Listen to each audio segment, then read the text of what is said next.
আবারও আমরা ফিরে এলাম তোমাদের সবার প্রিয় চ্যানেল সায়েন্স উইথ মিন্টু স্যারে, এবং সেই সঙ্গে অবশ্যই গণিত ক্লাসে। আমরা গত গণিত ক্লাসে কি করেছিলাম মনে আছে তোমাদের?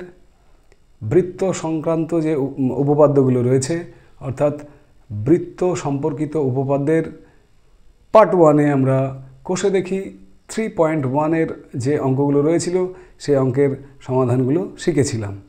আজকে এই অধ্যায় 3-এর বৃত্ত সম্পর্কিত যে উপপাদ্য, সেই বৃত্ত সম্পর্কিত উপপাদ্যের আজকে প্রধান যে উপপাদ্য দুটো আছে আমাদের, অর্থাৎ উপপাদ্য নাম্বার 32 এবং উপপাদ্য নাম্বার 33, দুটো ছোট ছোট কিন্তু খুব সুন্দর উপপাদ্য রয়েছে। চলো আজকের গণিত ক্লাসে আমরা সেই উপপাদ্য দুটো নিয়ে আলোচনা করব, ঠিক আছে? তো আমরা প্রথমেই আজকের ক্লাসে আমরা উপপাদ্য 32, তোমরা ইতিমধ্যেই দেখতে পাচ্ছ বোর্ডে লেখা আছে উপপাদ্য 32। তো এই উপপাদ্য যেহেতু আমাদের ক্লাস 10-এর অঙ্ক ক্লাসের প্রথম উপপাদ্য ক্লাস আজকে, সুতরাং সত্যি একটু ভিন্ন স্বাদের জিনিস। অঙ্কের মধ্যে উপপাদ্যটা একটু আলাদা জিনিস। এবং এখানে তোমাদের প্রথমেই বলে রাখি যে মাধ্যমিক পরীক্ষায় কিন্তু তোমাদের উপপাদ্য দুটি থাকবে, করতে হবে একটি, এবং তার জন্য তোমরা নম্বর পাবে 5। সুতরাং এই 5 নম্বর, আর ওদিকে প্রয়োগ থাকবে একটি 3 নম্বরের। সুতরাং 5 আর 3 8, জ্যামিতি থেকে এই 8 নম্বর পাওয়া কিন্তু খুব সহজ। সুতরাং উপপাদ্যকে প্রথম দিন থেকেই যেদিন উপপাদ্যের ক্লাস আমি অনলাইনে করাবো, সেদিন থেকেই সেই উপপাদ্যটা বাড়িতে না দেখে অন্তত নিজে করার চেষ্টা করবে। উপপাদ্য মুখস্থ করার কোনো বিষয় নয়, বা এটি সাজেস্টিভভাবে যে আমি এইগুলো বেছে বেছে করব, পরীক্ষায় এর মধ্যেই পাবো, এমন ভাবার কোনো কারণ নেই। কারণ উপপাদ্য সবসময় মনে রেখো খুবই সহজ জিনিস। একবার বুঝে নিয়ে শুধু ছবি এঁকে বাড়িতে একা একা প্র্যাকটিস করা, ঠিক আছে? তো সেই উপপাদ্যের মাধ্যমিকে 5 নম্বর পাওয়ার জন্য আমরা আমাদের সায়েন্স উইথ মিন্টু স্যার চ্যানেলে ক্লাস 10-এর অঙ্কের উপপাদ্যের প্রথম ক্লাস উপপাদ্য নাম্বার 32। চলো দেখে নেওয়া যাক উপপাদ্য 32, তার সাধারণ সূত্র কী এবং কিভাবে তার বিশেষ সূত্র বা অঙ্কন বা প্রমাণগুলো আমরা করব। দেখো, পরীক্ষায় যে প্রশ্নে যেটা দেওয়া থাকে যে প্রমাণ করতে হবে বা প্রমাণ করো যে, সেই অংশটুকুকে আমরা বলবো সাধারণ সূত্র। তাহলে আমাদের উপপাদ্য 32-এর যে সাধারণ সূত্র সেটি কি দেওয়া আছে না, 32-এর যে সাধারণ সূত্র দেওয়া আছে সেটি হলো যে ব্যাস নয় এরূপ কোনো জ্যা বৃত্তের কেন্দ্রগামী কোনো সরলরেখা তার উপরে যদি লম্ব হয়, তাহলে ওই সরলরেখা কী করবে? ওই জ্যাকে সমদ্বিখণ্ডিত করবে, তাই তো? দেখো, উপপাদ্য 32-এর যে সাধারণ সূত্র যেটা প্রশ্নে দেওয়াই থাকবে সেটি একবার বলে দিই তোমাদের সামনে, দেখে নাও। ব্যাস নয় এরূপ কোনো জ্যায়ের উপর বৃত্তের কেন্দ্র থেকে লম্ব অঙ্কন করলে সেই লম্ব জ্যাটিকে সমদ্বিখণ্ডিত করবে। আরও একবার একটা বৃত্ত আঁকাই। তাহলে প্রথমে আমাদের কাজ একটি বৃত্তকে আঁকানো। অবশ্যই মনে রেখো, আমরা পরীক্ষার খাতাতে কিন্তু এই বৃত্তটি বা যে কোনো উপপাদ্যের অঙ্কন কিন্তু অবশ্যই রুল পেন্সিল দিয়ে করব, কখনোই পেন দিয়ে করব না। তাহলে মনে করো ব্যাস নয় এরকম একটা জ্যা আমি আঁকালাম, এর নাম দিলাম এবি। ওকে, তো এখানে বৃত্তের কেন্দ্র দেওয়া আছে ও, ঠিক আছে? তো আমাদের যেটা দেওয়া আছে সেটা হচ্ছে এই কেন্দ্র থেকে এবি জ্যায়ের উপর একটা লম্ব আছে ওডি, অর্থাৎ প্রদত্ত বা দেওয়া আছে যেটা প্রদত্ত কি ওডি লম্ব এবি, এটা কিন্তু দেওয়া আছে।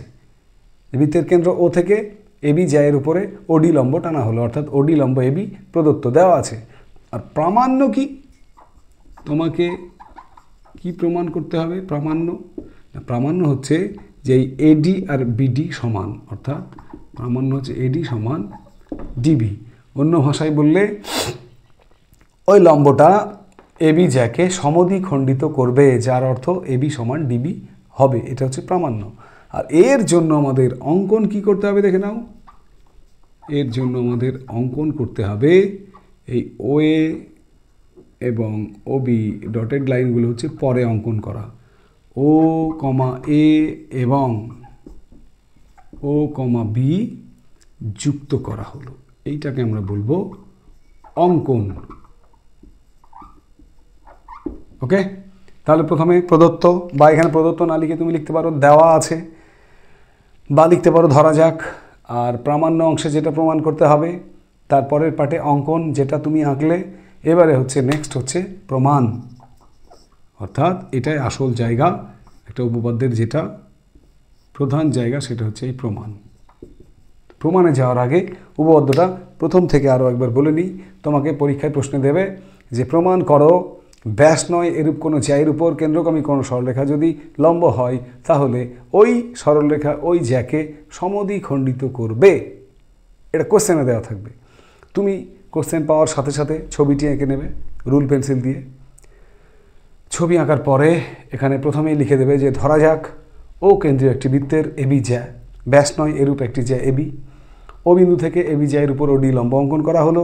প্রমাণ করতে হবে যে ওই লম্ব ওই জ্যাকে সমদ্বিখণ্ডিত করে, অর্থাৎ এডি সমান ডিবি হবে, এডি সমান ডিবি হবে। এবারে অঙ্কন কি? অঙ্কন ও এ ও বি যুক্ত করা হলো। প্রমাণ, প্রমাণ দেখো এখানে দুটো ত্রিভুজ আছে, দেখো একটা ত্রিভুজ ও এ ডি, ত্রিভুজ ও এ ডি এবং আরেকটা ত্রিভুজ ও বি ডি, ত্রিভুজ ও বি ডি এর যে কোনো ত্রিভুজকে যদি দুটো ত্রিভুজকে সর্বসম প্রমাণ করতে গেলে আমরা কি জানি না, তিনটে ডকুমেন্টস লাগে, সমান লাগে। একটা হচ্ছে তোমার ও এ সমান ও বি। কেন ও এ সমান ও বি? একই ব্র্যাকেটে কিন্তু এগুলো লিখে দিতে হবে, একই বৃত্তের ব্যাসার্ধ, একই বৃত্তের ব্যাসার্ধ। ওকে, একটা পেলাম ও এ সমান ও বি, অর্থাৎ এটা সমান এটা। দু নম্বর দেখো ওডি বাহুটা সাধারণ, ওডি সাধারণ বাহু, ওডি সাধারণ বাহু, এই যে এই বাহুটা। আর 3 নম্বর হচ্ছে তোমার কোণ ও ডি এ, এই যে কোণটা, কোণ ও ডি এ সমান কোণ ও ডি বি। কেন? কেন? প্রত্যেকের মান 90 ডিগ্রি। বইয়ে তো দেওয়া আছে ওডি লম্ব এ বি, তাহলে এটাও 90 ডিগ্রি, এটাও 90 ডিগ্রি, অর্থাৎ এই কোণটা সমান। দেখো তিনটে তথ্য কিন্তু আমরা পেয়ে গেলাম। আবারও একটা হচ্ছে ও এ সমান ও বি, একই বৃত্তের ব্যাসার্ধ, একটা হচ্ছে ওডি সাধারণ বাহু, আর একটা পেলাম কোণ ও ডি এ সমান কোণ ও ডি বি, প্রত্যেকে সমকোণ। অতএব ত্রিভুজটাই কী হবে? অতএব ত্রিভুজ ও এ ডি সর্বসম ত্রিভুজ ও বি ডি। এই ত্রিভুজ আর এই ত্রিভুজ সর্বসম হয়ে গেল। সর্বসম হলে আমরা কি করব? যা ইচ্ছা সমান নিতে পারবো। এখানে আমাদের যেটা দরকার সেটাই সমান নেব। অতএব এডি সমান সমান ডিবি, প্রুভড, প্রমাণিত। খুব সহজ ছোট্ট একখানি উপপাদ্য, একবার দেখে নিলে বুঝে নিলেই তোমরা কিন্তু মাধ্যমিকের জন্য রেডি করে ফেলতে পারবা। দেখো প্রশ্নে কি থাকবে আমি বলেছি, আরও একবার বলছি। ব্যাস নয় এরূপ কোনো জ্যা এর উপর কেন্দ্রগামী কোনো সরলরেখা যদি লম্ব হয়, তাহলে ওই সরলরেখা ওই জ্যাকে সমদ্বিখণ্ডিত করবে।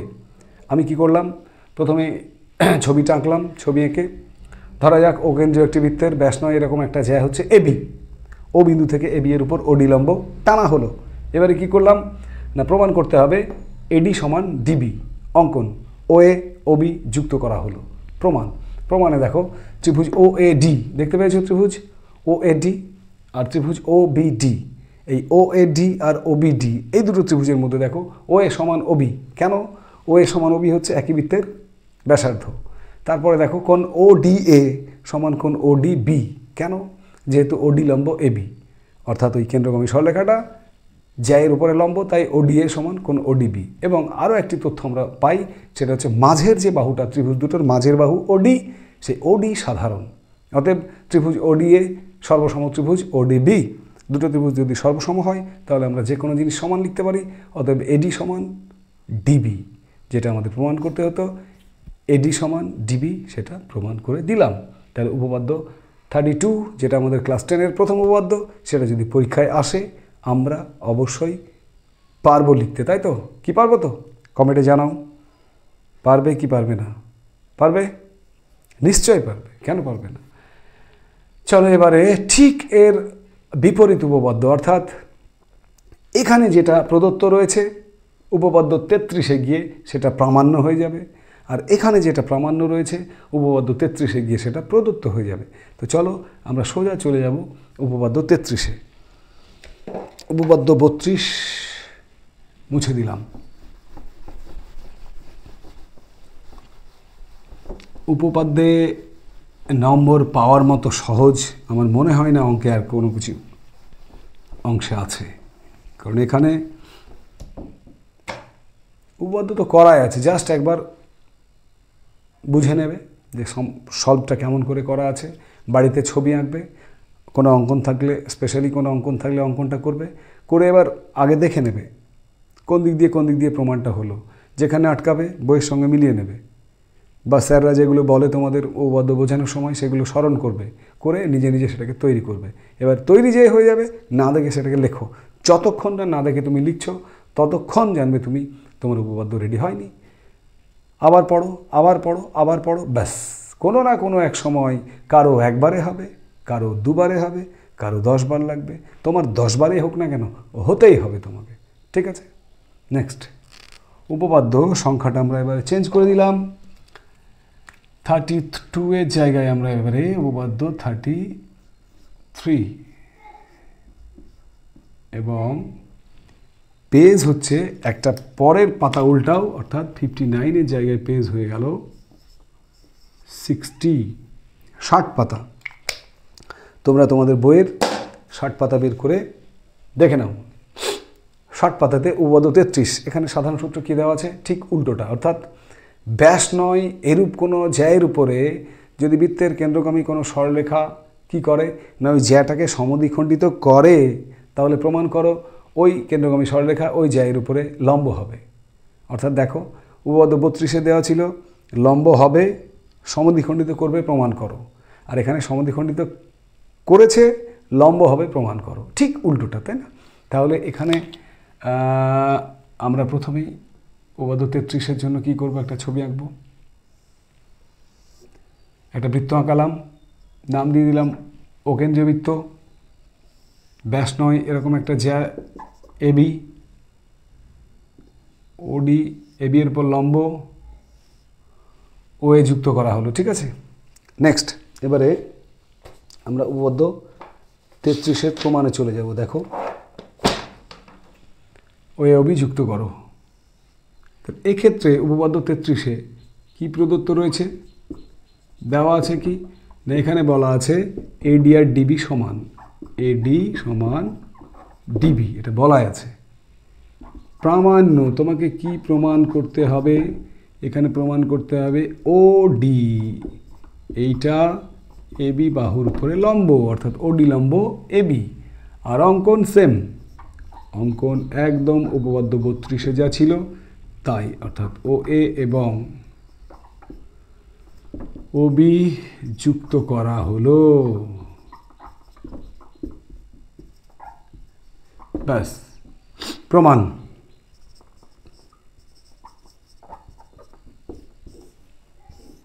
প্রমাণ দেখো, তার আগে আরও একবার ধরা যাক ও কেন্দ্রীয় একটি বৃত্তের এবি হচ্ছে ব্যাস নয় এরূপ একটি জ্যা, ও বিন্দু থেকে এবি এর উপর, ও বিন্দু থেকে এবি এর উপর একটা কেন্দ্রগামী সরলরেখা আঁকা হয়েছে এখানে, যেটা কি করে না ওই জ্যা এবিকে সমদ্বিখণ্ডিত করে, অর্থাৎ এডি সমান সমান ডিবি। তোমাকে প্রমাণ করতে হবে ওই কেন্দ্রগামী সরলরেখা ওডি এবি এর উপর লম্ব, অর্থাৎ ওডি লম্ব এবি তোমাকে প্রমাণ করতে হবে। তার জন্য অঙ্কন কি করলাম, ও এ ওবি যুক্ত করা হলো, ও এ ওবি যুক্ত করা হলো। এবার প্রমাণ দেখো, সেম নিয়মে আগের মতোই দুটো ত্রিভুজ, এই কি ত্রিভুজ, ত্রিভুজ ও এ ডি ও ত্রিভুজ ও বি ডি এর, এই দুটো ত্রিভুজ এর আমরা কি পাচ্ছি দেখো, 3টে ডকুমেন্টস। একটা হচ্ছে যথারীতি ও এ সমান ও বি, এটা কি লিখব, একই বৃত্তের ব্যাসার্ধ, আর কি পাচ্ছি ওডি সমান কি, এটা ওডি হচ্ছে দুটো বৃত্তের সাধারণ বাহু, আর আরও একটা বাহু দেওয়া আছে এডি সমান ডিবি, এই বাহুটা দেওয়া আছে প্রদত্তে।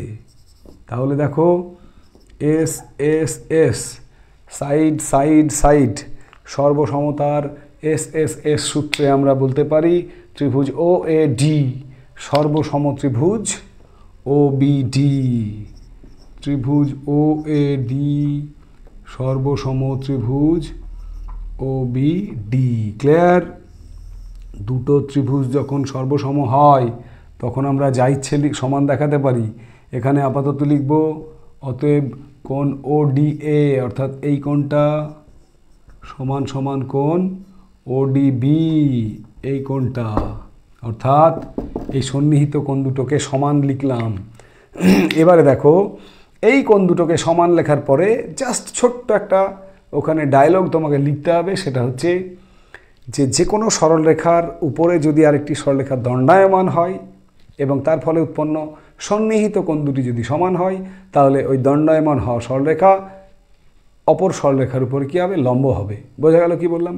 আবার বলছি আমি, এই একটা সরলরেখা, এর উপরে যদি একটা দণ্ডায়মান হয় কোনো সরলরেখা এবং এপাশে এবং এপাশে দুপাশে যে দুটো সন্নিহিত কোণ উৎপন্ন হলো এরা যদি সমান হয় তাহলে এই উপর থেকে দণ্ডায়মান সরলরেখাটা আগের সরলরেখার উপরে লম্ব হবে, এটা আমরা জানি। তাহলে এখানে দেখো এবি হচ্ছে সেই সরলরেখা যার উপরে ওডি দণ্ডায়মান এবং উৎপন্ন সন্নিহিত কোণ দুটো, একটা হচ্ছে ওডি এ এবং একটা ওডি বি, এরা পরস্পর সমান। তাহলে আমরা এখানে ওই ডায়লগটা লেখার পরে এই জায়গাটা স্টার্ট দিলাম, এখানে ডায়লগটা লিখে দেবে, দিয়ে লিখবে অতএব ওডি লম্ব এবি, ওডি লম্ব এবি কই? এই যে প্রমাণিত ওডি লম্ব এবি। ক্লিয়ার? আরও একবার দেখে নাও এখানে কি করলাম।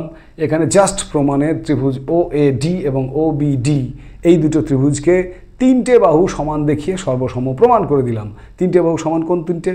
ও এ সমান ও বি একই বৃত্তের ব্যাসার্ধ, ও ডি বাহু সাধারণ বাহু, আর এডি সমান ডিবি দেওয়া আছে প্রদত্ত। তাহলে ত্রিভুজটা কী হলো? সাইড সাইড সাইড এই সূত্রে সর্বসম। আর ত্রিভুজ সর্বসম হওয়ার পরে আমরা কী নিলাম? অতএব কোণ ও ডি এ সমান কোণ ও ডি বি। এবার সেই ডায়লগ যে এ বি সরলরেখার উপরে ডি বিন্দুতে ওডি দণ্ডায়মান হওয়ার ফলে উৎপন্ন দুটো সন্নিহিত কোণ ও ডি এ এবং ও ডি বি পরস্পর সমান, এবং যদি সন্নিহিত কোণ দুটি সমান হয় তাহলে ও ডি লম্ব এবি, ও ডি লম্ব এবি প্রমাণিত। তাহলে আমরা ক্লাস 10-এর প্রথম দুটো উপপাদ্য, যেটা ছিল অধ্যায় 3-তে অর্থাৎ বৃত্ত সম্পর্কিত উপপাদ্যের এই অধ্যায়ে আমরা ইতিমধ্যেই উপপাদ্য দুটো শিখেছি, জেনেছি, এবং আমি নিশ্চিত আমার আজকের এই ক্লাসের পরে তোমরা যারা রয়েছো আমার ক্লাসে তারা প্রত্যেকে উপপাদ্য 32 এবং 33 এখনই লিখতে দিলে লিখে ফেলবে। খুব সহজ ইজি দুটো উপপাদ্য তোমরা তৈরি করে রেখো। আমরা পরবর্তী ক্লাসে এই বৃত্ত সম্পর্কিত উপপাদ্যের যে কোষে দেখি 3.2 রয়েছে, সেই 3.2 এর বেশ কিছু জ্যামিতির যে গাণিতিক সমস্যাগুলো রয়েছে, এমসিকিউ রয়েছে, সেখানে শূন্যস্থান রয়েছে, সেখানে কিছু শর্ট টাইপ এবং কিছু বড় প্রশ্ন রয়েছে, সেগুলো নিয়ে আমরা আবারও গণিত ক্লাসে ফিরে আসব তোমাদের সবার প্রিয় চ্যানেল সায়েন্স উইথ মিটু স্যারে কোষে দেখি 3.2 নিয়ে। এবং ততক্ষণ পর্যন্ত তোমরা সবাই সুস্থ থেকো, ভালো থেকো, সঙ্গে থেকো। ওকে, টাটা।